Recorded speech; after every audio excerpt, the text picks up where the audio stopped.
Speaking of the airlines, breaking news from United. Let's get right to Phil LeBeau. What's up, Phil?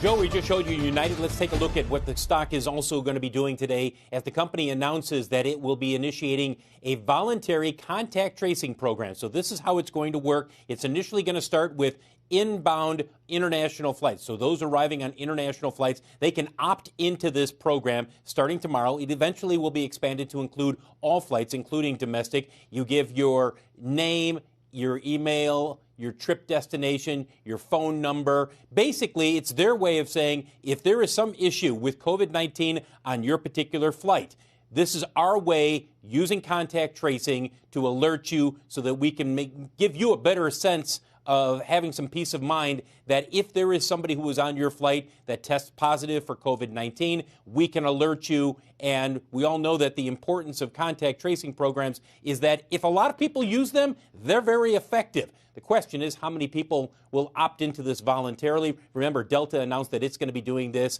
similar program for its international flights coming in. So United Airlines also starting a contact tracing program. Guys, we were at the airport yesterday, talked with a few people as they were getting their tickets. We said, look, would you opt into something like this? Would you say, okay, here's my information so you have it? And most people said, yeah, I probably would do it if it's just for them to notify me if somebody tests positive on my flight. Sure, I'd like to know.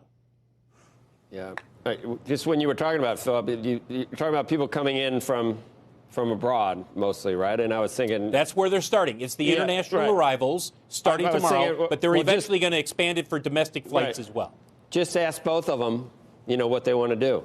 The two.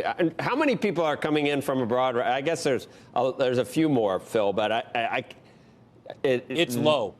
That's what I mean. It's really low. And anyone going over there? I mean, are we allowed at this point? I haven't really paid attention to it, but I haven't planned any trips to. Depends on where you're going. For a lot of places, no, you still cannot go. But there are some places where you can go. But you're right, Joe. It's very limited on the international side. I think what's significant here is that United say we're going to do this for all of our flights, domestic as well. Right. And when we brought that up to people at the airport, they said, yeah, that's not a bad idea. If I'm flying to California or Florida, wherever, I wouldn't mind knowing. If somebody could tell me, hey, you had, these people were positive on your flight, or somebody was positive on your flight, you should be notified.